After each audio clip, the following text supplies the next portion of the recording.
हाँ भाई, तो आज हम लोगों ने अपने पास कॉन्ट्रैक्ट एक्ट रिवाइज करना शुरू करना है। ये हमारा कॉन्ट्रैक्ट एक्ट जो है, ये फाउंडेशन में सबसे ज्यादा इम्पोर्टेंट जो लॉ है वो है हमारा ये। ठीक है, तो इसकी इम्पोर्टेंस बहुत ज्यादा है, तो इसको अच्छे से अपने पास एग्जाम में पढ़ के जाना। ठीक है, तो इसमें जो चैप्टर नंबर 1 है वो क्या है हमारा, नेचर ऑफ कॉन्ट्रैक्ट। ठीक, तो जल्दी जल्दी से शुरू करते हैं अपने पास। तो पहले तो डेफिनेशन हमारे पास क्या दिख रही है, व्हाट इज लॉ। तो लॉ क्या है, लॉ एक मतलब रूल्स एंड रेगुलेशंस हैं जिससे आप ह्यूमन बिहेवियर को रेगुलेट कर सकते हो, ये ह्यूमन बिहेवियर को कंट्रोल कर सकते हो। जैसे कि आप ट्रैफिक रूल्स रखते हो, तो वो क्यों रखते हो, ताकि सड़क पे लोग एक प्रॉपर तरीके से ढंग से चलें, तो ह्यूमन बिहेवियर को कंट्रोल करने की कोशिश की जा रही है वहां पे। उसी तरीके से जैसे इंडियन वो जो है क्रिमिनल प्रोसीजर एक्ट जो है, जो जिसमें हमें पेनल्टी पनिशमेंट वगैरह मिलते हैं, कोई किसी का मर्डर कर दे, कोई चोरी कर ले, कुछ करे, तो वो ना करे उसके लिए क्या है, पनिशमेंट सजेस्ट की गई है। तो वो क्यों है, ताकि हम रेगुलेट कर सके ह्यूमन बिहेवियर के साथ। ठीक है, तो लॉ तो बेसिक चीज हो गई, लोगों के बिहेवियर को रेगुलेट करने का एक तरीका हो गया। अब हमने जो पढ़ना है सबसे पहले वो क्या है, जो हमारा सिलेबस है वो बोलता है मर्केंटाइल लॉ के बारे में। मर्केंटाइल लॉ का मतलब क्या होता है, बिजनेस लॉ, जो रेगुलेट करता है हमारे बिजनेसेस को। तो हमारे पास कुछ लॉ तो इस एक्ट में मिल जाएंगे, कुछ लॉज तो फाउंडेशन मिल जाएंगे, कुछ लॉज इंटरमीडिएट मिल जाएंगे, कुछ लॉज फाउंडेशन लेवल के बाद इंटर फाइन लेवल पे भी मिल जाएंगे हमारे को। तो हमारे को जो लॉज पढ़ने हैं वो क्या क्या, जैसे कॉन्ट्रैक्ट एक्ट है, सेल ऑफ गुड्स एक्ट है, पार्टनरशिप एक्ट है, एलएलपी एक्ट है, कंपनीज एक्ट है, और इंटरमीडिएट लेवल पे पढ़ोगे जैसे नेगोशिएबल इंस्ट्रूमेंट्स एक्ट भी पढ़ोगे तुम। तो ऐसे बहुत सारे एक्ट्स हैं, तो वो सारे एक्ट्स को कंबाइन करके दें तो क्या बोलते हैं हम, मर्केंटाइल लॉ। मतलब वो लॉ जो बिजनेसेस को गवर्न करे उसको बोलते हैं हम मर्केंटाइल लॉ। ठीक है, अब सबसे पहले जो हम पढ़ रहे हैं वो क्या है, लॉ ऑफ कॉन्ट्रैक्ट्स। कॉन्ट्रैक्ट्स से जुड़े हुए जो लॉ है वो है हमारा कॉन्ट्रैक्ट एक्ट। ठीक है, अभी हम देखेंगे कॉन्ट्रैक्ट क्या है, बट पहले देख लेते हैं कॉन्ट्रैक्ट एक्ट क्या है। जब दो लोग आपस में एक दूसरे को किसी तरीके से कोई प्रॉमिस करते हैं कि मैं तुझे ये सामान दूंगा बदले में तू मुझे ये पैसे देगा, मैं तुझे ये सर्विसेज दूंगा तू बदले में मुझे इस बात के पैसे देगा, कहीं पे भी किसी ने, दो लोगों ने आपस में एक दूसरे को किसी तरीके से प्रॉमिस किया है, उस प्रॉमिस को फुलफिल करें लोग, उस प्रॉमिस को तोड़े ना, तो उसके लिए बनाया गया है कॉन्ट्रैक्ट एक्ट। ठीक है, उस प्रॉमिस को तोड़े ना, उस प्रॉमिस को कैसे पूरा करना है, कब पूरा करना है, किसके बीच में हो सकता है वो प्रॉमिस, ये सब चीजों को डिसाइड करने के लिए बनाया क्या गया है लॉ ऑफ कॉन्ट्रैक्ट, यानी कि कॉन्ट्रैक्ट है। और अगर किसी ने आपस में किए हुए एक दूसरे को प्रॉमिस जो है उनको तोड़ा, तो उस सिचुएशन में क्या क्या पेनल्टी लगेगी और क्या डैमेजेस हैं, ये सब डिसाइड किया जाएगा कॉन्ट्रैक्ट एक्ट के अंदर। ठीक है, अब कॉन्ट्रैक्ट एक्ट किसके ऊपर एप्लीकेबल है, बिजनेस कम्युनिटी के ऊपर भी है और बाकी सबके ऊपर भी है। मतलब हम पे भी एप्लीकेबल है, सिर्फ ऐसा नहीं कि हम लोग बिजनेस नहीं करते तो हम पे एप्लीकेबल नहीं होगा, सबके ऊपर एप्लीकेबल है। क्योंकि हर कोई रोजमर्रा की किसी न किसी ट्रांजैक्शन में किसी न किसी को प्रॉमिस कर रहा होता है, और प्रॉमिस के साथ साथ किसी न किसी को फिर वो इन्फोर्स भी करना होता है। तो कॉन्ट्रैक्ट एक्ट हम सभी के ऊपर एप्लीकेबल हो जाता है डे टू डे ट्रांजेक्शन के अंदर। ठीक है, अब लॉ ऑफ कॉन्ट्रैक्ट के सोर्सेज क्या है, लॉ ऑफ कॉन्ट्रैक्ट बनाया कहां कहां से जाता है। देखो, लॉ ऑफ कॉन्ट्रैक्ट सबसे पहले तो आता है हमारे कॉन्ट्रैक्ट एक्ट से ही। जो कॉन्ट्रैक्ट एक्ट 1872 जो है वहीं से आती है सबसे पहले। तो उसके अंदर लॉ की सारी चीजें, कॉन्ट्रैक्ट की सारी डेफिनेशंस या क्या क्या चीजें एप्लीकेबल होगी सबका मेंशन है कॉन्ट्रैक्ट एक्ट 1872 के अंदर।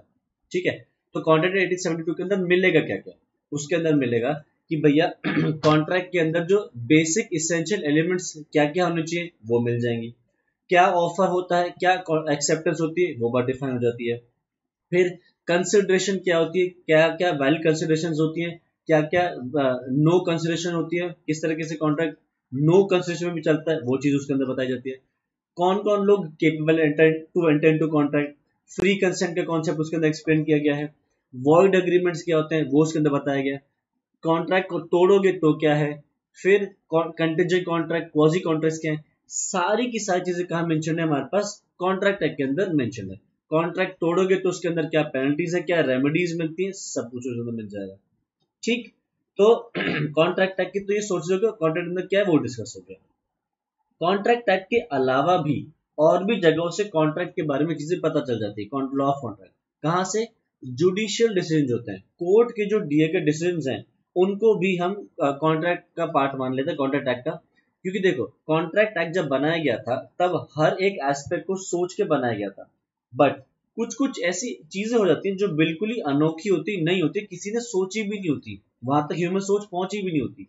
तो अगर ऐसा कोई चीज हो जाता है जिसपे कॉन्ट्रैक्ट एक्ट भी नहीं कुछ पता पा रहा, तो इस केस में कोर्ट में केस जाएगा, और कोर्ट ने जो डिसाइड कर लिया तो उसको हम मान लेते हैं कि वो अब बन गया है एक लॉ ऑफ कॉन्ट्रैक्ट। और आगे चल के फ्यूचर में जब भी कोई डिसीजन दिए जाएंगे तो उन लॉ ऑफ कॉन्ट्रैक्ट को ध्यान में रखते हुए डिसीजन पास किए जाएंगे। ठीक है। अच्छा, और क्या से आ सकते हैं लॉ ऑफ कॉन्ट्रैक्ट? आपके बिजनेस का जो कस्टम है या जो प्रैक्टिसेस है, अगर आपके बिजनेस की कुछ प्रैक्टिस है जो कॉन्ट्रैक्ट एक्ट को वायलेट नहीं करती, मतलब कॉन्ट्रैक्ट एक्ट को के बियॉन्ड नहीं जाती, कॉन्ट्रैक्ट के अंदर अंदर रहते हुए ही कोई आपके बिजनेस की कोई प्रैक्टिस है, कस्टम है, तो अगर आपका वो प्रैक्टिस चलती है रेगुलरली आपके बिजनेस के अंदर, तो फिर उसको भी हम क्या मान लेंगे कि वो भी एक लॉ ऑफ कॉन्ट्रैक्ट है। बट ध्यान रखना, कॉन्ट्रैक्ट एक्ट सबसे ऊपर रहेगा किसी भी बिजनेस प्रैक्टिस के ऊपर। अगर कोई भी बिजनेस प्रैक्टिस इनकंसिस्टेंट है विद द कॉन्ट्रैक्ट एक्ट, मतलब कॉन्ट्रैक्ट अगर तोड़ता है, तो वो बिजनेस की प्रैक्टिस वैलिड नहीं मानी जाएगी। ठीक। आगे, आगे क्या कह रहा है? The act is not exhaustive. कहने का मतलब क्या है? कॉन्ट्रैक्ट एक्ट में सारी बातें नहीं लिखी गई हैं, कुछ कुछ बातें अलग अलग एक्ट्स में भी हैं, जैसे नेगोशिएबल इंस्ट्रूमेंट्स यानी कि bills of exchange, promissory note, cheque, इनसे जुड़ी हुई कोई बात है तो कॉन्ट्रैक्ट एक्ट में नहीं मिलेगी, उसको आपको अलग एक्ट में देखना पड़ेगा। कंपनी से जुड़ी हुई बातों के लिए अलग एक्ट में देखना पड़ेगा। गुड्स को बेचना है तो उसके बारे में अलग एक्ट में देखना है। पार्टनरशिप के बारे में बात करें तो अलग एक्ट में देखना है। कोई प्रॉपर्टी ट्रांसफर करनी है तो उसके लिए ट्रांसफर प्रॉपर्टी एक्ट में देखना है। मतलब सारी बातें कॉन्ट्रैक्ट एक्ट में नहीं है। Contract act is not exhaustive, you have to refer to different acts as well for contract act, मतलब सिर्फ for dealing with different types of contracts. ठीक है। अब कह रहा है what is the scheme of the act. Scheme of the act का मतलब क्या है कि यह कॉन्ट्रैक्ट एक्ट को आपने कैसे कैसे बांट रखा है। तो देखो, सेक्शन 1 से लेकर सेक्शन 75 जो हमारे सिलेबस में है वो बताते हैं general principles of the law of contract. Contract के जो जनरल प्रिंसिपल्स हैं वो हमारे को सेक्शन 1 से सेक्शन 75 के अंदर मिल जाएंगे। यही फाउंडेशन सिलेबस में है। स्पेशल काइंड्स ऑफ कॉन्ट्रैक्ट्स भी होते हैं जो तुम्हारे को इंटरमीडिएट लेवल में सिखाए जाएंगे, जो कि क्या है? Contract of indemnity and guarantee, contract of bailment and pledge, and contract of agency. तो ये जो कॉन्ट्रैक्ट सेक्शंस हैं ये तुम्हारे को फाउंडेशन के बाद इंटरमीडिएट लेवल पर सिखाए जाएंगे। ठीक है। और सेक्शन 76 से लेके 123 ये पहले हुआ करते थे सेक्शंस कॉन्ट्रैक्ट एक्ट में, इनको बोलते थे contract of sale of goods. But 1930 में इन सेक्शंस को निकाल लिया गया बाहर और एक नया एक्ट बना दिया sale of goods act. Similarly section 239 से लेकर 266 के जो सेक्शंस हैं ये पार्टनरशिप से जुड़े हुए सेक्शंस थे। 1932 में इनको भी बाहर निकाल लिया और नया एक्ट बना दिया पार्टनरशिप एक्ट 1932। ठीक है। अब आगे देखते हैं। The subject matter of contract can be discuss under the following heads. कि कॉन्ट्रैक्ट एक्ट में क्या क्या आने वाला है? Nature of contract, formation of contract, operation of contract, discharge of contract और रेमेडीज। ये हैं जो हमारे सिलेबस में अभी के लिए है कि कॉन्ट्रैक्ट का नेचर क्या है, कैसे फॉर्म होगा, कैसे ऑपरेट होगा, डिस्चार्ज कैसे होगा, और किसी ने कॉन्ट्रैक्ट तोड़ा तो उसकी क्या रेमेडीज। ठीक। अब जल्दी से देखते हैं what is a contract. Contract क्या है? An agreement which is enforceable by law is a contract. ये बात हमने बहुत बार क्लासेस में डिस्कस कर रखी है। An agreement which is enforceable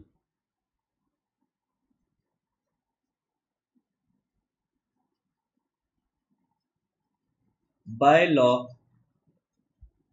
वो क्या है? एक कॉन्ट्रैक्ट है। ठीक है सर, ये अग्रीमेंट क्या है? अग्रीमेंट है प्रॉमिस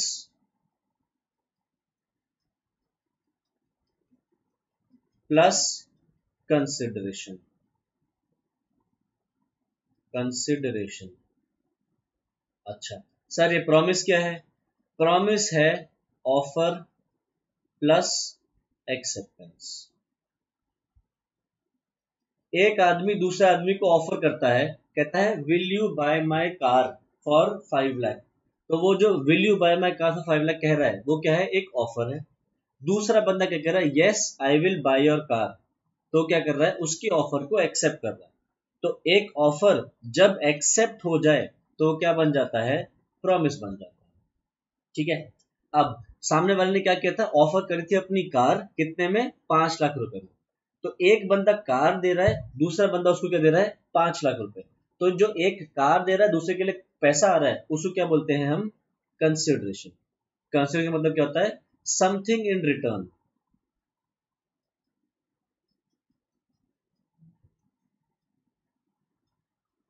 तो एक ऐसा प्रॉमिस जिसके बदले आपको कुछ बदले में मिल रहा हो, वो क्या बन जाता है, एक अग्रीमेंट। और अगर उस अग्रीमेंट को लॉ कहता है कि आप ऐसा अग्रीमेंट कर सकते हो, तो उसको क्या बोलेंगे हम, कॉन्ट्रैक्ट। तो एक आदमी दूसरे आदमी को 5 लाख रुपए में अपनी गाड़ी बेच रहा है, तो गाड़ी बेचने का जो कॉन्ट्रैक्ट अग्रीमेंट है, लॉ उसको इन्फोर्स करता है। लॉ कहता है हाँ आप बेच सकते हो अपनी कार 5 लाख रुपए में किसी को, तो वो क्या बन जाएगा, एक कॉन्ट्रैक्ट बन जाएगा। ठीक है। तो ये बात हमने अपने पास क्लास में काफी डिस्कस करी हुई है। तो अग्रीमेंट हमने डिस्कस कर लिया क्या है, प्रॉमिस प्लस कंसिडरेशन। तो ये बात ध्यान लिखिए, every promise and every set of promise forming the consideration for each other is an agreement. ठीक है, आगे देखते हैं। प्रॉमिस हमने डिस्कस कर लिया कि प्रॉमिस क्या है, एक ऑफर जिसको आपने एक्सेप्ट किया है वो बन जाता है प्रॉमिस। अब लीगल ऑब्लिगेशन, ये चीज एक इंपॉर्टेंट है। जब आप एक अग्रीमेंट को कॉन्ट्रैक्ट बनाना चाहते हो तो it must give rise to legal obligation. कहने का मतलब क्या है, आपकी जब अग्रीमेंट इन्फोर्सेबल बाय लॉ है तो आपका एक इंटेंशन होना चाहिए to create a legal relation. Parties का आपस में होना चाहिए एक इंटेंशन कि भैया अगर सामने वाले ने कॉन्ट्रैक्ट पूरा नहीं किया तो मैं उसके ऊपर लीगली इन्फोर्स करवा के उसको कॉन्ट्रैक्ट करवा सकता हूं। तो अगर एक अग्रीमेंट लीगली इन्फोर्सेबल बाय है, आप उसको इन्फोर्स करा सकते हो, तो हम क्या कहेंगे, वो कॉन्ट्रैक्ट बनता है। The parties must have the intention to impose a duty on the promisor to fulfil the promise and bestow a right on the promisee to claim its fulfilment. ठीक है। ऐसा ना हो कि आपने किसी से प्रॉमिस तो करवा लिया बट आपकी इच्छा नहीं है कि अगर वो पूरा ना करे तो आप उसके ऊपर केस करो। मतलब आपकी एक इच्छा होनी चाहिए कि सामने वाला प्रॉमिस पूरा करे, नहीं करता है तो आप उसके ऊपर एक जिम्मेदारी बना के उससे वो काम करवा सकते हो, ऐसी इंटेंशन होनी चाहिए। ठीक है। तो एक होता है सोशल अग्रीमेंट। सोशल अग्रीमेंट क्या है, जैसे एक आदमी ने किसी को अपने बर्थडे पार्टी पे इनवाइट किया कि तुम मेरे शाम को बर्थडे पार्टी है उस पे आ जाना। ठीक है। ये बंदा कह देता है कि ठीक है मैं आपके बर्थडे पार्टी पे आऊंगा, और शाम को ये बर्थडे पार्टी पे नहीं पहुंचता है। तो दोनों के बीच में देखो तो प्रॉमिस होता है, इसने कहा था कि बर्थडे पार्टी पे आना, मैं आपको केक वेक खिलाऊंगा, और इसने कहा था ठीक है मैं आऊंगा आपके बर्थडे पार्टी पे। तो दोनों ने एक दूसरे को प्रोमिस किए थे। बट यहाँ पे प्रॉब्लम यह है कि दोनों के बीच में कोई ऐसी इंटेंशन नहीं है to create a legal relation. ऐसा नहीं है कि अगर एक वो उसके बर्थडे पार्टी पे नहीं गया तो सामने वाला केस कर देगा, या अगर ये बाद में मना कर दे उसको कि भाई तू मेरे बर्थडे पार्टी पे मत आए, उसको केक नहीं खिलाता, तो इसका इंटेंशन नहीं है केस करने का। तो ये क्या है, सिंपली एक सोशल एग्रीमेंट है। अगर ये इसके बर्थडे पार्टी पे नहीं पहुंचा तो ये केस करने की टेंशन नहीं रखता, ये क्या है, सोशल एग्रीमेंट। ये बंदा इसके ऊपर केक ना खिलाए तो ये केस करने की इच्छा नहीं रखता, तो ये भी क्या है, एक normal social agreement.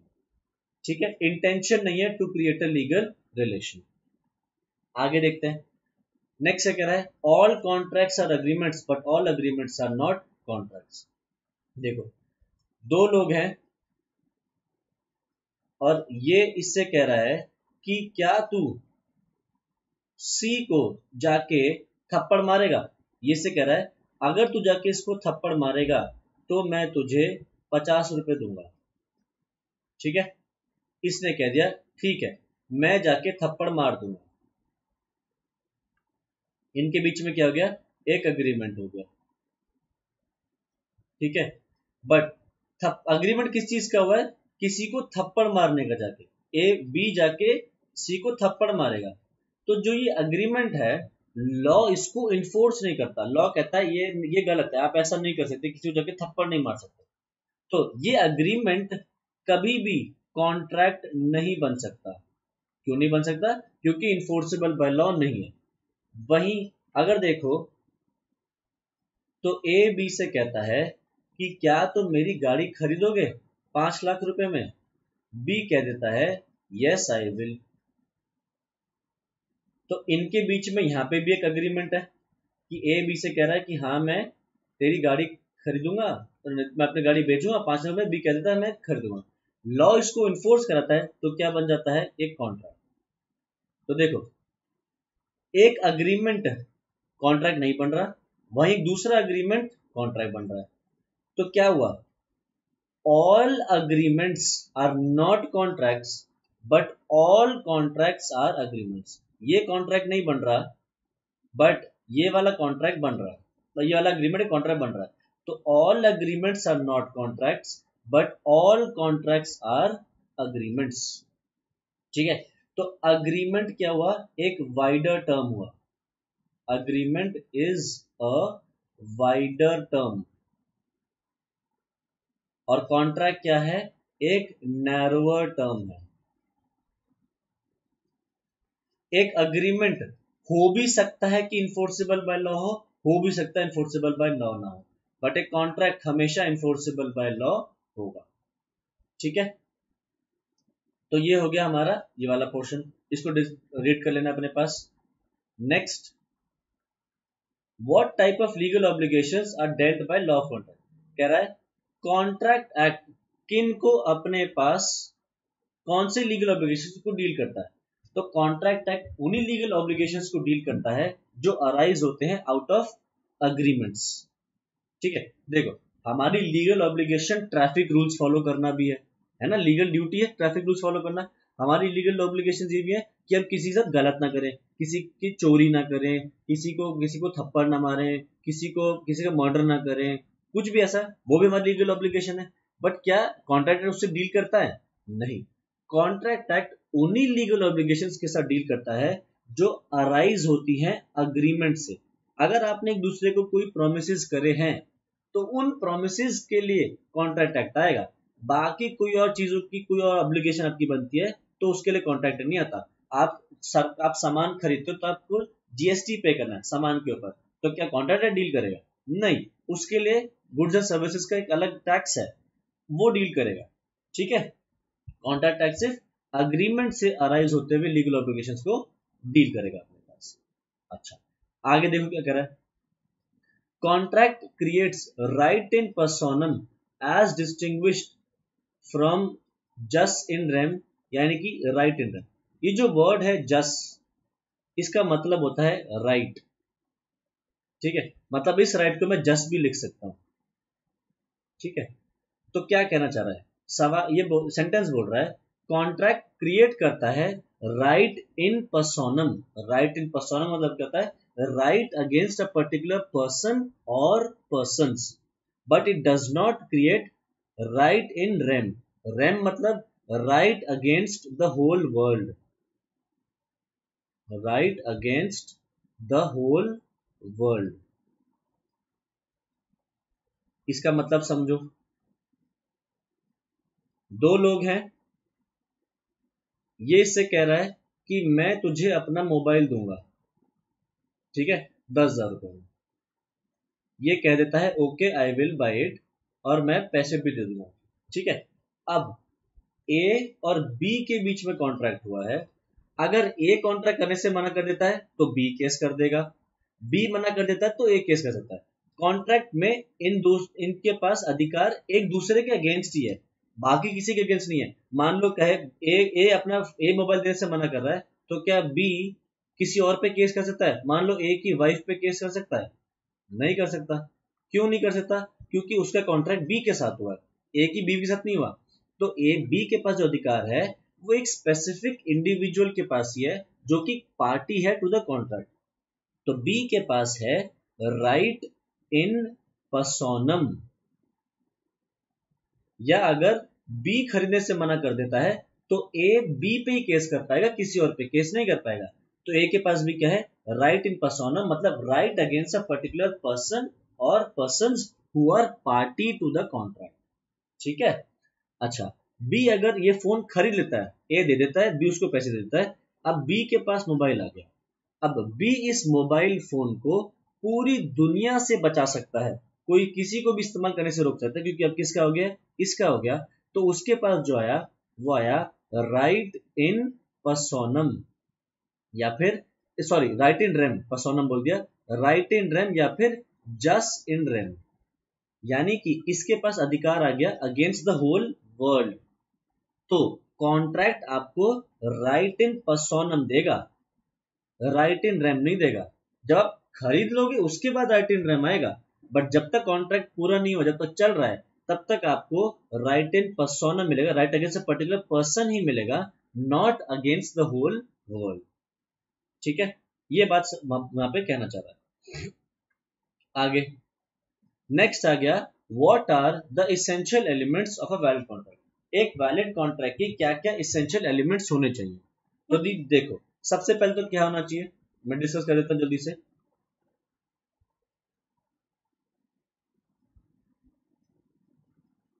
Essential elements of a valid contract क्या क्या होने चाहिए। सबसे पहले दो या दो से ज्यादा लोग होने चाहिए, मतलब एक अकेला आदमी ना हो। एक अकेला आदमी अपने आप में से तो कॉन्ट्रैक्ट नहीं कर सकता, इसलिए दो या दो से ज्यादा लोग होने चाहिए। दूसरी चीज, पार्टीज के बीच में होना चाहिए valid offer and valid acceptance. ठीक है, मतलब जो आपने ऑफर किया हो वो वैलिड हो, जो आपने एक्सेप्टेंस दी हो वो भी वैलिड हो। इसको डिटेल में हम चैप्टर नंबर 2 में देखेंगे, ऑफर एंड एक्सेप्टेंस वैलिड कैसे होते हैं। ठीक है। तीसरी चीज, consideration should be present. Consideration should be present मतलब अगर एक बंदा कुछ दे रहा है तो दूसरा भी कुछ दे, ऐसा ना हो कि आप कुछ दे रहे हो सामने वाला को कुछ ना दे रहा हो, ऐसा नहीं होना चाहिए, कंसिडरेशन होना चाहिए। ठीक। चौथी चीज, parties should be capable, parties should be capable to enter into a contract। कहने का मतलब क्या है, पार्टीज जो होनी चाहिए वो उनकी कैपेसिटी होनी चाहिए, वो केपेबल होने चाहिए कॉन्ट्रैक्ट में एंटर करने के लिए। सर केपेबल से मतलब क्या है, parties should B 18 years and above, party should be of sound mind, and the party should not be disqualified by law। ठीक है, मतलब जो कॉन्ट्रैक्ट में कर रहा है वो 18 साल या उससे ऊपर होना चाहिए, साउंड माइंड का होना चाहिए। साउंड माइंड का मतलब उसको कॉन्ट्रैक्ट समझ में आना चाहिए कि उसके लिए बेनिफिशियल क्या है, क्या क्या क्या करना है, उसने क्या देना है, क्या उसके लिए फायदेमंद है या नहीं, वो सब समझ में आना चाहिए। और लॉ ने उसको डिस्क्वालीफाई ना कर रखा।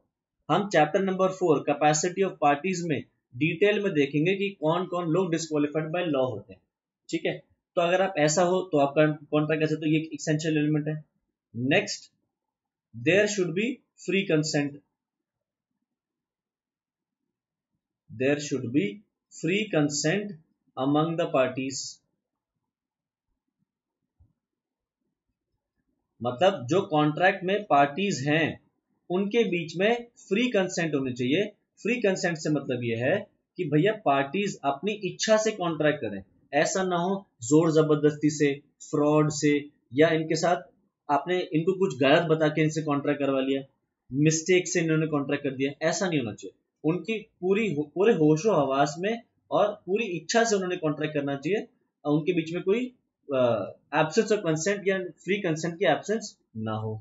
अच्छा, और क्या, contract should not be expressly declared to be void। Contract should not be expressly declared to be void। देखो, कॉन्ट्रैक्ट एक्ट कुछ कुछ अग्रीमेंट्स को स्पेसिफिकली मना कर देता है कि आप ऐसे अग्रीमेंट्स नहीं कर सकते जिनको आप कॉन्ट्रैक्ट बना सको। तो जैसे कि आप किसी को कोई बिजनेस या प्रैक्टिस करने से नहीं रोक सकते, किसी को शादी करने से नहीं रोक सकते, आप किसी को और क्या नहीं कर सकते, रोक सकते, जैसे आप किसी को शादी करवाने के लिए कि हम आपकी शादी करवाएंगे, उसके लिए आप उससे कमीशन नहीं ले सकते। आप जो पब्लिक ऑफिसेज हैं, जैसे आईपीएस की पोस्ट है, आईएएस की पोस्ट है, उसको बेच नहीं सकते, आपको वो मेरिट पे ही मिलना चाहिए। जजेस को आपने कोई कोई कोर्ट केस चल रहा है तो उस कोर्ट केस में जजेस को पैसे देके जजमेंट को बदलने की कोशिश नहीं करनी। इस तरीके के अग्रीमेंट्स आप नहीं करना चाहिए। और भी है बहुत सारे, चैप्टर नंबर 6 में उसको डिस्कस करेंगे। तो आपका जो कॉन्ट्रैक्ट है specifically expressly declared to be void नहीं होना चाहिए। ठीक है, अच्छा, और क्या है, टर्म्स एंड कंडीशंस जो कॉन्ट्रैक्ट के हैं दे शुड बी क्लियर, उनमें किसी भी तरीके से कोई कंफ्यूजन नहीं होनी चाहिए, कोई एम्बिग्विटी नहीं होनी चाहिए। एम्बिग्विटी का मतलब यह है कि कोई कंफ्यूजन ना हो, बिल्कुल क्रिस्टल क्लियर हो। ठीक, contract should be capable to be performed, contract should be capable of being performed। ऐसा ना हो कि कॉन्ट्रैक्ट जो आप कर रहे हो वो इम्पॉसिबल है। मतलब आप कह रहे हो कि आप ये पूजा करवा लो, आदमी जिंदा हो जाएगा, आप ये काम कर दो तो मैं आपके लिए चांद तारे तोड़ के ले आऊंगा, आप ये काम कर दो तो मैं आप फुटबॉल पे ऐसी किक मारो कि वो ऊपर ही जाती चली जाए, नीचे कभी ना आए। मतलब ऐसी चीजें ना हो, इम्पॉसिबल चीजें ना नहीं होनी चाहिए, ऐसी चीजें होनी चाहिए पॉसिबल हो। ठीक, और क्या, अगर कहीं पे स्पेसिफिकली लिखा है कि कॉन्ट्रैक्ट राइटिंग में होना चाहिए, तो जब तक कॉन्ट्रैक्ट राइटिंग में तब तक वैलिड नहीं है। और अगर कहीं किसी लॉ में लिखा है कि कॉन्ट्रैक्ट आपका राइटिंग में होना चाहिए और at the same time contract registered भी होना चाहिए, तो जब तक कॉन्ट्रैक्ट राइटिंग में नहीं है, रजिस्टर्ड नहीं है, तब तक वैलिड नहीं है। मतलब ऐसा जरूरी नहीं है कि सारे कॉन्ट्रैक्ट राइटिंग में होने चाहिए, रजिस्टर्ड होने चाहिए। जो स्पेसिफिकली बोले गए हैं कि जिनको राइटिंग में होना है, जब तक वो राइटिंग में नहीं है तब तक वैलिड नहीं है। और कुछ के बारे में बोला है कि भैया राइटिंग के साथ साथ रजिस्टर भी करवाना जरूरी है, तो जब तक वो राइटिंग और रजिस्टर्ड नहीं हो जाते तब तक वो वैलिड नहीं माने जाएंगे। ठीक है, तो ये हो गए हमारे essential elements of a valid contract. एक बार जल्दी से डिस्कस कर देख लेते हैं एक बार बुक में भी क्या है। एक ऑफर होना चाहिए, प्रपोजल होना चाहिए और एक्सेप्टेंस होनी चाहिए। इंटेंशन होना चाहिए to create a legal relation, ये मिस आउट हो गया हमारा। पार्टीज के बीच में इच्छा होनी चाहिए to create a legal relation, ये हमने वैसे भी डिस्कस कर लिया था पीछे। अच्छा, और क्या है, पार्टीज के बीच में फ्री कंसेंट होनी चाहिए। Parties should be capable of contracting, मतलब 18 साल से ऊपर, sound mind and not disqualified by law. Contract का जो ऑब्जेक्टिव है वो लीगल होना चाहिए and it should not be oppose to public policy. Contract का जो ऑब्जेक्टिव है कानूनी तौर पे अलाउड होना चाहिए, ऐसा ना हो कि पब्लिक पॉलिसी के अगेंस्ट हो वो। The agreement is supported by consideration, मतलब consideration should be present. Agreement must not have been expressly declared to be void. The terms of the contract are certain, मतलब क्लियर होने चाहिए। Agreement is capable of being performed, and where agreement is required to be in writing under any law, it must be in writing, and where both writing and registration are required, then the agreement must be in writing and should be registered। ठीक है, तो ये हो गए हमारे essential elements, उनको यहाँ पे ब्रीफ में एक्सप्लेन किया हुआ है, मैं उनको डिस्कस नहीं कर रहा हूँ। ठीक है, नेक्स्ट आगे देखते हैं हम अपने पास काइंड्स ऑफ कॉन्ट्रैक्ट्स, कितने तरीके के कॉन्ट्रैक्ट्स होते हैं। तो कॉन्ट्रैक्ट्स देखो बड़े तरीके के हैं, valid contract, void agreement, voidable contract, void contract, unenforceable contract, illegal या अनलॉफुल अग्रीमेंट। अच्छा, अगर कॉन्ट्रैक्ट को फॉर्मेशन के बेस पे देखोगे तो कैसे हो सकते हैं, express, implied, quasi, e commerce. Performance के बेस पे देखोगे तो एग्जीक्यूटेड, एग्जीक्यूटरी। एग्जीक्यूटरी को फर्दर क्लासिफाई कर सकते हो यूनिलैटरल और बायलैटरल। अब एक एक करके देखते हैं ये कॉन्ट्रैक्ट्स क्या क्या है। सबसे पहला है वैलिड कॉन्ट्रैक्ट। वैलिड कॉन्ट्रैक्ट वो कॉन्ट्रैक्ट जिसमें हर एक इसेंशियल एलिमेंट जो एक कॉन्ट्रैक्ट में होना चाहिए, अगर वो हर एक इसेंशियल एलिमेंट प्रेजेंट है तो हम क्या बोलेंगे, वो एक वैलिड कॉन्ट्रैक्ट है। ठीक है, अच्छा जी, अगला क्या है, वॉइड अग्रीमेंट। देखो सरनेम पकड़ो, सरनेम में क्या है, अग्रीमेंट, मतलब ये आगे कॉन्ट्रैक्ट नहीं बन पाया, तो एक ऐसा अग्रीमेंट जो इन्फोर्सेबल बाय लॉ नहीं है, तो वो क्या हो जाता है, वॉइड अग्रीमेंट। ठीक है, तो जैसे कि आपने किसी के साथ कॉन्ट्रैक्ट एग्रीमेंट किया कि मैं तुझे 50 रुपए दूंगा, तू जाके किसी का थप्पड़ मार दे, मैं तुझे 50 रुपए दूंगा, तू जाके किसी का शीशा तोड़ दे, मैं तुझे 50 रुपए दूंगा, तू जाके किसी का नुकसान कर दे, मतलब कोई भी ऐसी चीजें जो लॉ मना करता है, स्पेसिफिकली लॉ ने उनको मना करा है। किसी को आपने 10 लाख रुपए दिए, क्या बोला, जाके तू अब इस लड़की से शादी मत करियो, या कभी भी शादी मत करियो, किसी को शादी करने से रोकना, किसी को कोई बिजनेस या प्रैक्टिस फॉलो करने से रोकना, इस तरीके के जो लॉ मना करता है स्पेसिफिकली, वो अग्रीमेंट्स क्या बन जाते हैं, वॉइड अग्रीमेंट्स। ठीक है, अब वॉइड अग्रीमेंट में एक पॉइंट होता है रेस्टिट्यूशन का। रेस्टिट्यूशन का मतलब क्या होता है, गिविंग बैक। तो लेट अस सपोज एक आदमी ने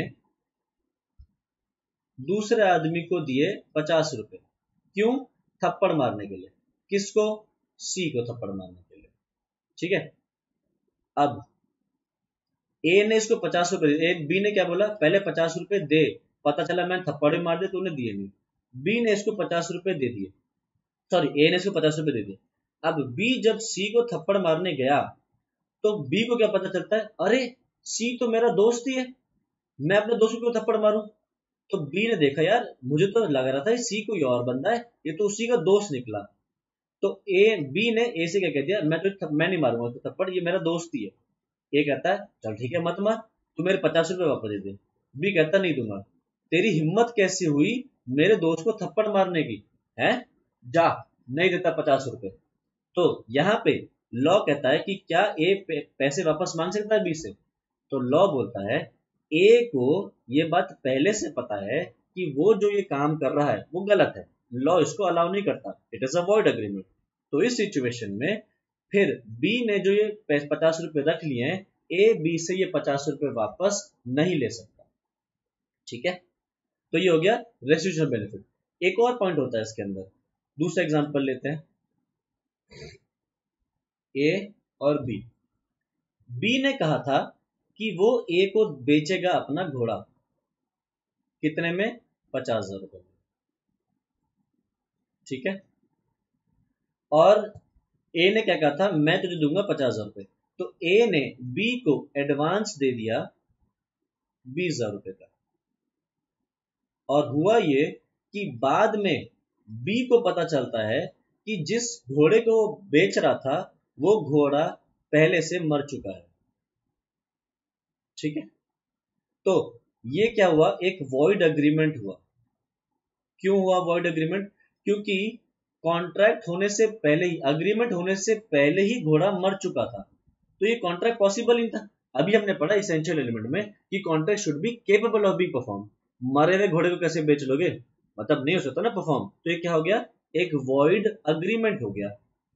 तो इस सिचुएशन में अब ए ने बी को 20,000 रुपए दे दिए। अब ए कह रहा है मेरा घोड़ा दे, बी कह रहा सॉरी नहीं दे सकता, घोड़ा तो मर गया। तो ए कह रहा ठीक है भाई, मर गया तो मर गया, तू मेरे 20,000 रुपए वापस दे दे।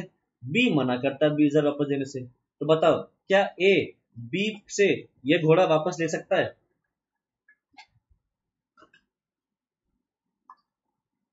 बोलो क्या ए घोड़ा ले सकता है,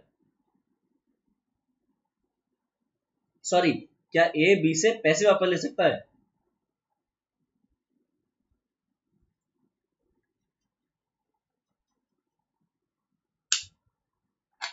बोलो नालायको, काजल। No sir. ए नालायक, क्यों नहीं ले सकता, ए बी से ये 20,000 रुपए वापस ले सकता है, क्योंकि जब कॉन्ट्रैक्ट किया जा रहा था, अग्रीमेंट हुआ रहा था, तो दोनों में से किसी को भी नहीं पता था कि घोड़ा मर चुका है। तो इस सिचुएशन में जब आपको पता नहीं है कि आप जिस अग्रीमेंट में एंटर कर रहे हो वो वॉइड अग्रीमेंट है, तो इस केस में आपने कुछ पैसा दिया है तो वो आपको वापस मिल जाएगा। बट इस केस में आपको पहले से पता था आप जो अग्रीमेंट कर रहे हो वो गलत है, फिर भी आपने किया है, आपने कुछ पैसा दे दिया है, तो फिर उस सिचुएशन में आपको पैसा वापस नहीं मिलेगा। ठीक है, तो ये हो गया हमारा वॉइड अग्रीमेंट। नेक्स्ट है वॉइडेबल कॉन्ट्रैक्ट। वॉइडेबल कॉन्ट्रैक्ट कौन सा कॉन्ट्रैक्ट होता है? एक ऐसा कॉन्ट्रैक्ट जो जिसके अंदर फ्री कंसेंट मिसिंग है।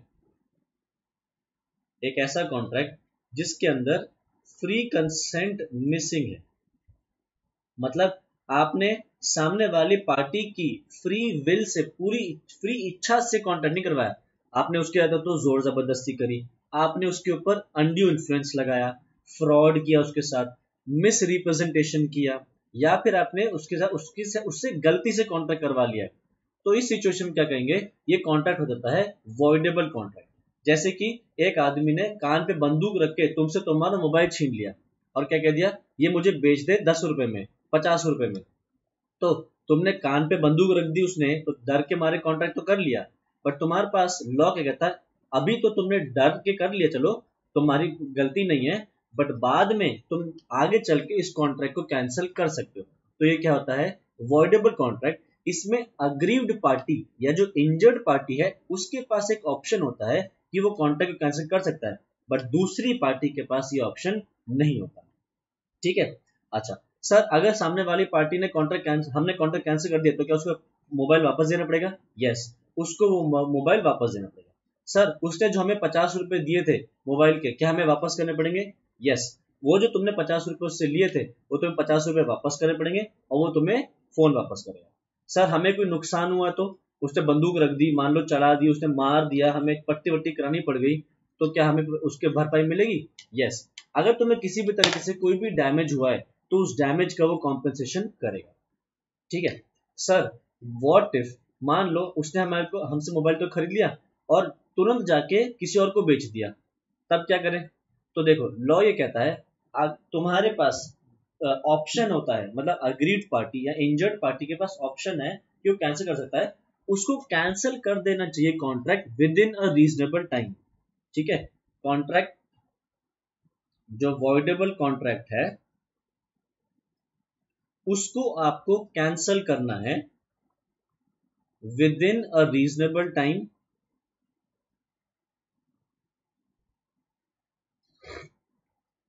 या फिर before the rights of a third party intervene.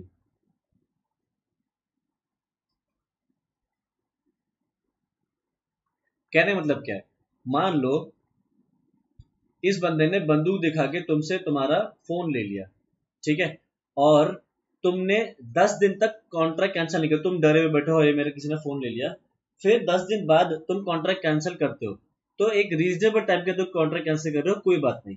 But अगर तुम कहो 10 साल बाद जाके मैं कॉन्ट्रैक्ट कैंसिल करूंगा, तो नहीं हो सकता। दूसरी चीज, मान लो इसे तुमने बंदूक दिखा के कॉन्ट्रैक्ट तुम्हारा मोबाइल ले लिया, इसने जाके ये मोबाइल किसी और को बेच दिया, ठीक है, किसी और को बेच दिया, और इस पार्टी ने वो मोबाइल खरीद लिया गुड फेथ में, मतलब इस पार्टी को नहीं पता था कि तुम्हारा, उसने, इस बंदे ने मोबाइल तुमसे जोर जबरदस्ती करके लिया है, इसको तो लगा ये एक्चुअल ओनर है और इसने गुड फेथ में खरीद लिया और प्रॉपर पैसे भी दे दिए। तो इस सिचुएशन में तुम फिर अपना मोबाइल वापस नहीं ले सकते, तुम इस बंदे से उस मोबाइल के पैसे ले लोगे जो उसने रिकवर करे, और तुम्हें कोई भी डैमेजेस हुए हैं, डैमेज हुआ है, तो उसके लिए तुम कॉम्पेंसेशन भी ले सकते हो। ठीक है। नेक्स्ट, अगला है हमारा वॉइड कॉन्ट्रैक्ट। वॉइड कॉन्ट्रैक्ट कौन सा कॉन्ट्रैक्ट है?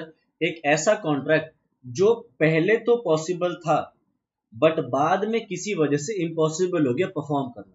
जैसे घोड़े का एग्जांपल लेते हैं, हमने घोड़ा बेच के कॉन्ट्रैक्ट किया था, अब अगर मान लो जब हमने कॉन्ट्रैक्ट किया तब तो घोड़ा जिंदा था, बट बाद में घोड़ा मर गया, अग्रीमेंट करने के बाद घोड़ा मर गया, तो क्या करें? अब वो घोड़ा तो नहीं बेच सकते ना, तो क्या हो गया, ये वॉइड कॉन्ट्रैक्ट। मतलब पहले पॉसिबल है बट बाद में पॉसिबल ना हो, इम्पॉसिबल है किसी भी वजह से। तो एक कॉन्ट्रैक्ट वॉइड कॉन्ट्रैक्ट कैसे हो सकता है? या तो डिस्ट्रक्शन हो जाए ऑफ द सब्जेक्ट मैटर, ठीक, या फिर अनलॉफुल हो जाए, वो सामान बेचना ही लॉ मना कर दे। मान लो घोड़े बेचे का कॉन्ट्रैक्ट नहीं था, प्लास्टिक बैग्स बेचे का कॉन्ट्रैक्ट था, जब आपने किया था तब प्लास्टिक बैग्स बेचना अलाउड था, बट बाद में जब कॉन्ट्रैक्ट परफॉर्म करने की बारी आई, उससे पहले ही स्टेट गवर्नमेंट ने मना कर दिया कि आप प्लास्टिक बैग्स नहीं बेच सकते, तो वो क्या हो गया, कॉन्ट्रैक्ट क्या हो गया, आप पॉसिबल नहीं है, तो बन गया वॉइड कॉन्ट्रैक्ट, यानी कि अनलॉफुल हो गया।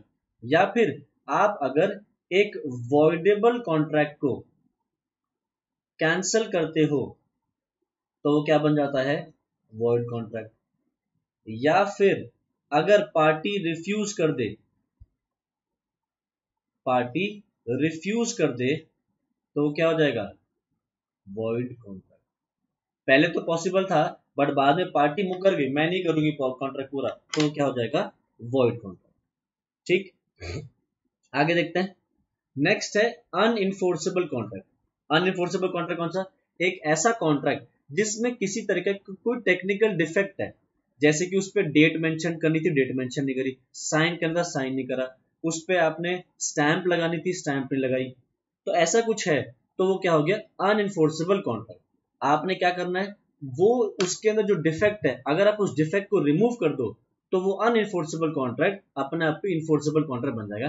मतलब साइन नहीं तो साइन करवा दो, स्टैंप लगी थी स्टैंप लगा दो, डेट नहीं लिखी थी डेट लिखवा दो, जो भी टेक्निकल डिफेक्ट है अगर आप उसको रिमूव कर दो तो वो क्या बन जाएगा, इनफोर्सेबल कॉन्ट्रैक्ट अनइनफोर्सेबल से। नेक्स्ट क्या है, इलीगल या अनलॉफुल अग्रीमेंट। इलीगल या अनलॉफुल अग्रीमेंट कौन सा हुआ, एक ऐसा अग्रीमेंट जिसका ऑब्जेक्टिव या कंसिडरेशन इलीगल है। ऑब्जेक्टिव जैसे आप किसी को मर्डर करने के पैसे दे रहे हो, किसी को क्रिकेट मैच में सट्टा लगाने के लिए पैसे दे रहे हो, या आप किसी को कह रहे हो कि ये पैसे ले और सामने वाले की प्रॉपर्टी को डिस्ट्रॉय कर दे, तो जिसका भी ऑब्जेक्टिव इलीगल है या अनलॉफुल है, या उसमें जो कंसिडरेशन दिया जा रहा है वो कंसिडरेशन अगर इलीगल है, जैसे आप किसी को कह रहे हो कि तू ड्रग्स ले ले और पैसे दे दे, ठीक है, ड्रग्स लेके पैसे देना, या आप कोई भी अनलॉफुल चीज बेच रहे हो जो नहीं बेचना अलाउड है, तो वो क्या हो गया, इलीगल अग्रीमेंट हो गया। ठीक, नेक्स्ट अगला क्या है, एक्सप्रेस कॉन्ट्रैक्ट। एक्सप्रेस कॉन्ट्रैक्ट कौन सा कॉन्ट्रैक्ट है, एक ऐसा कॉन्ट्रैक्ट जो या तो आपने बोल के कॉन्ट्रैक्ट करा है या फिर आपने लिख के कॉन्ट्रैक्ट करा है, किसी भी तरीके से आपने उसको एक्सप्रेस करा है, बोल के या फिर लिख के। अच्छा, अगला क्या है, इम्प्लाइड कॉन्ट्रैक्ट। इम्प्लाइड कॉन्ट्रैक्ट कौन सा, ऐसा कॉन्ट्रैक्ट जो आपके एक्शन से या आपके बिहेवियर से, मान लो तुम सड़क पे खड़े हो और तुम्हारे सामने एक बस आ जाती है और वो बस बोलता है railway station railway station railway station, और तुम चढ़ जाते हो, तो उसने तुमसे नहीं बोला कि तुम चढ़ जाओ, ये तुमने उसने तुम्हें ऑफर नहीं किया, तुमने उसकी एक्सेप्टेंस नहीं करी, तुम बस सीधे सीधे बस में चढ़ गए, तो क्या हुआ, एक इम्प्लाइड कॉन्ट्रैक्ट हो, आपने बोला नहीं, बोल के आपके एक्शन ने कॉन्ट्रैक्ट करवा दिया। या एक रेस्टोरेंट में गए, तुमने रेस्टोरेंट में टेबल पे बैठे, टेबल पे रखी थी पानी की बोतल, तुमने पानी की बोतल खोल के उसको पी लिया, तो वो क्या है, एक इम्प्लाइड कॉन्ट्रैक्ट, तुम्हें अब उस पानी की बोतल के पैसे देने पड़ेंगे। ठीक है, नेक्स्ट है क्वाजी कॉन्ट्रैक्ट। क्वाजी कॉन्ट्रैक्ट कौन सा, क्वाजी का मतलब होता है सिमिलर टू, ठीक है, तो कॉन्ट्रैक्ट ऐसा जो सिमिलर है टू अ कॉन्ट्रैक्ट, मतलब कॉन्ट्रैक्ट नहीं है बट कॉन्ट्रैक्ट जैसा है, तो ये क्या होता है, ऐसे कॉन्ट्रैक्ट्स जिनमें essential elements of a contract present नहीं होते हैं, फिर भी इनको कॉन्ट्रैक्ट बना दिया जाता है। क्यों बना जाता है, ताकि दुनिया में इक्विटी एंड जस्टिस बना रहे।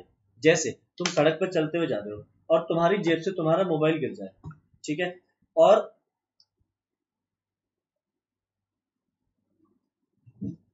एक सेकंड बस,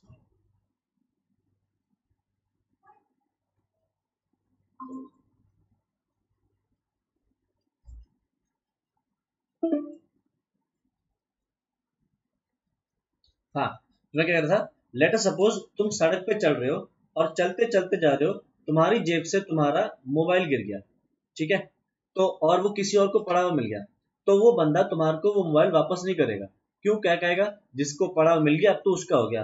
तो लॉ ये कहता है कि भैया उसने ये मोबाइल परचेस तो नहीं किया तुमसे, उसको ऐसे ही पड़ा हुआ मिल गया और वो वापस नहीं कर रहा, तो वापस करवाने के लिए हमें क्या करना पड़ेगा, उसकी एक ड्यूटी बनानी पड़ेगी, और ड्यूटी बनाने के लिए उसको तुम्हारे साथ एक कॉन्ट्रैक्ट में एंटर करवाना पड़ेगा, जहां पे उसकी ड्यूटी बनेगी तुम्हें ये वापस करने की।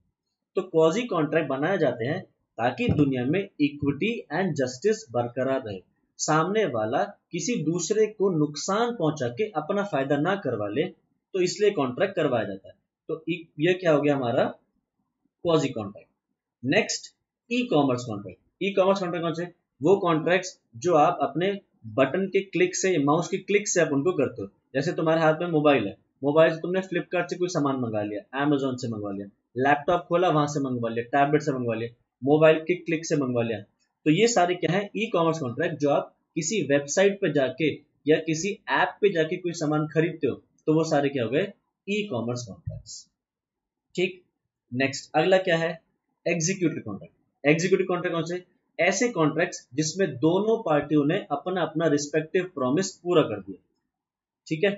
जैसे तुम मेरे पास आए, तुमने क्या कहा, सर आप हमें प्लीज फाउंडेशन क्लासेस पढ़ा दो। तो मैंने कहा ठीक है, मैं फाउंडेशन क्लासेस पढ़ा देता हूँ, तो मुझे फीस दे देना।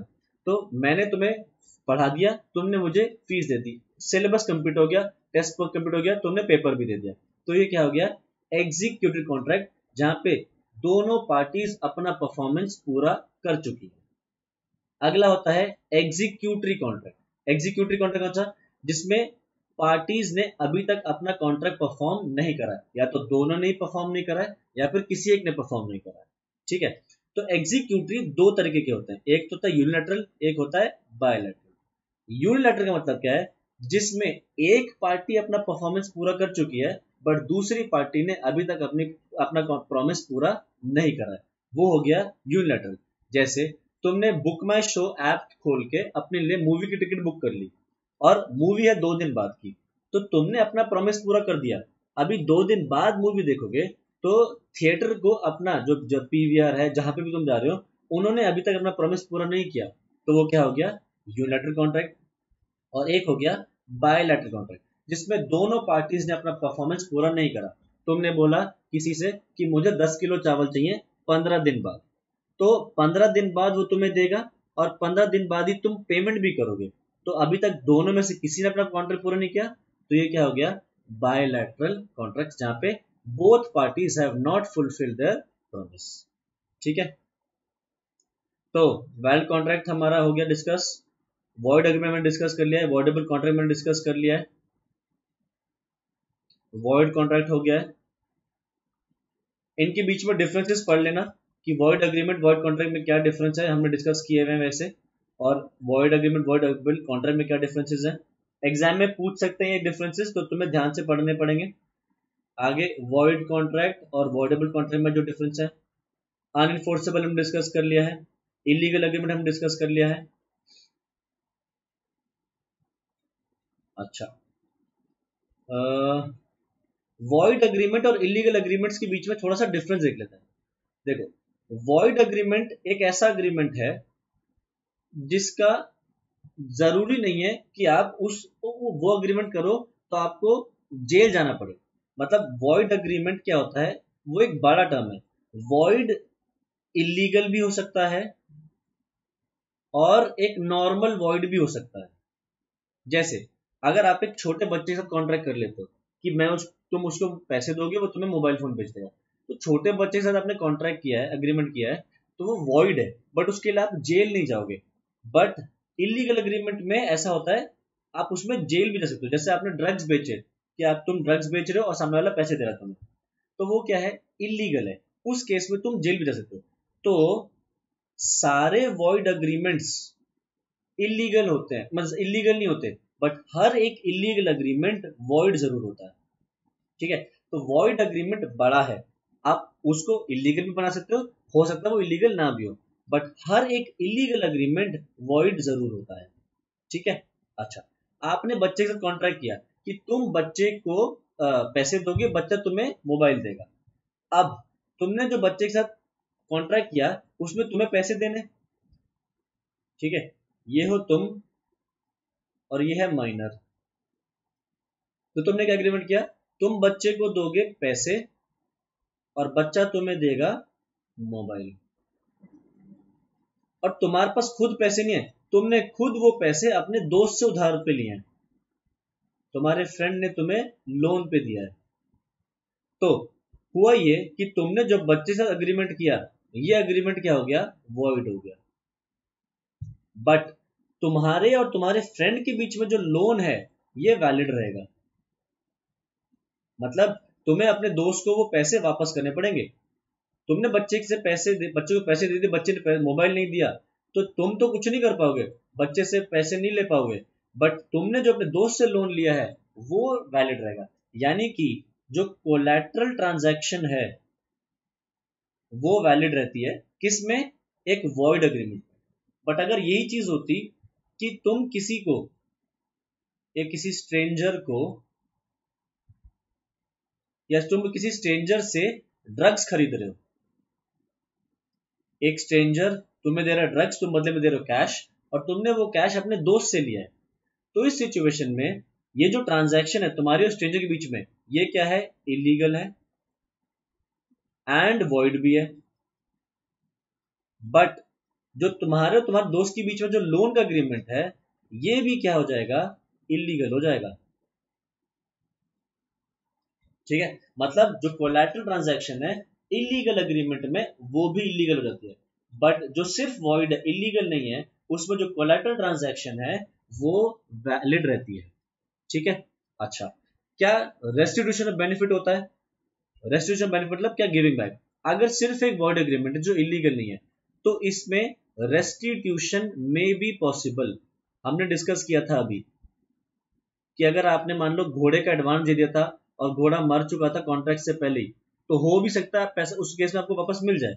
बट एक इलीगल एग्रीमेंट है तो इस केस में नो रेस्टिट्यूशन इज अलाउड। ठीक है, आपने जो दे दिया वापस नहीं मिलेगा। ठीक है, आ जाओ, पनिशमेंट भी है इलीगल एग्रीमेंट में। लास्ट चीज है कि आपको इसमें पनिशमेंट हो सकती है क्रिमिनल उसके अंदर, क्रिमिनल एक्ट के अंदर। बाकी वर्ड एग्रीमेंट में आपको पेनल्टी नहीं लगती। अगला है हमारा एक्सप्रेस कॉन्ट्रैक्ट, डिस्कस कर लिया। इम्प्लाइड कॉन्ट्रैक्ट हमने डिस्कस कर लिया है। आगे क्वाजी कॉन्ट्रैक्ट हो गया, ई कॉमर्स हो गया, एग्जीक्यूटेड हो गया, एग्जीक्यूटरी हो गया। यूनिलैटरल हमने डिस्कस कर लिया है,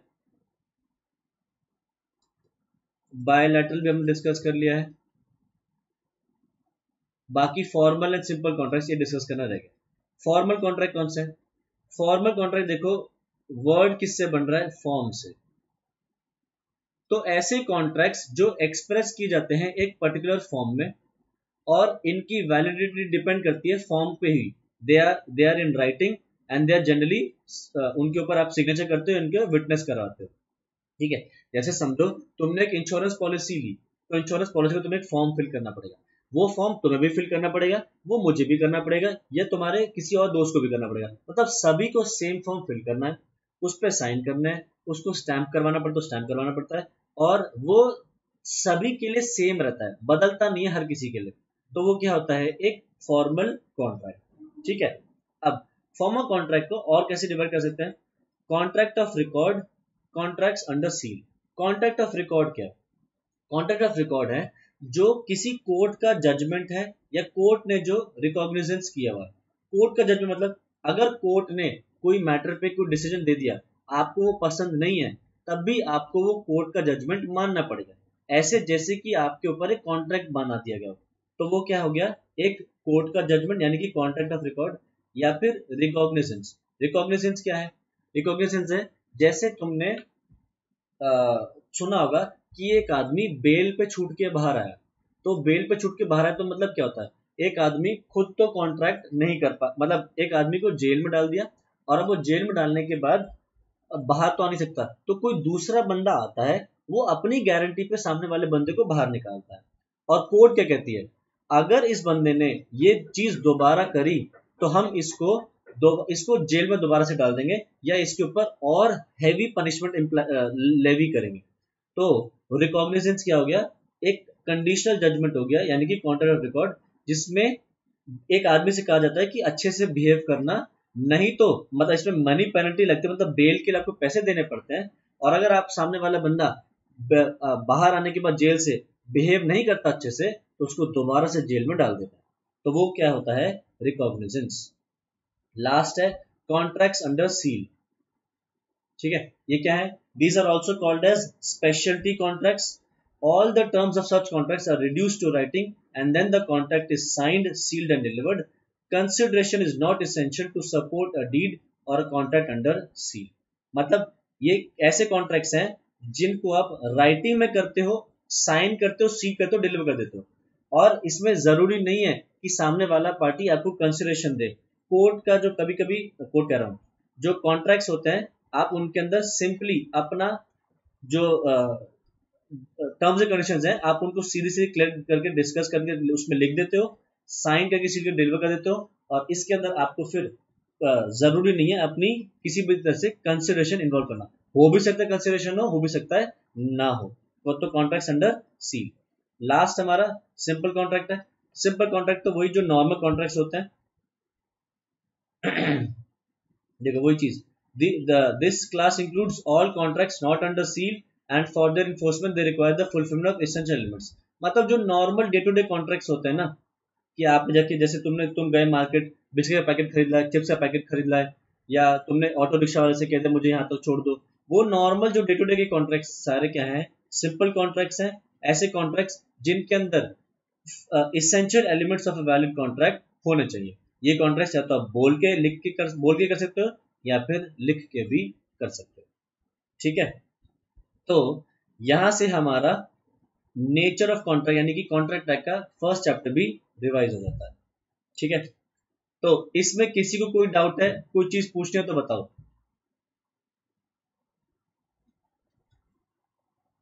नो। ठीक, तो आज इतना ही करेंगे। इसके आगे नेक्स्ट क्लास में हम नया चैप्टर रिवाइज करेंगे। आज इतना ही। Thank you so much, bye bye.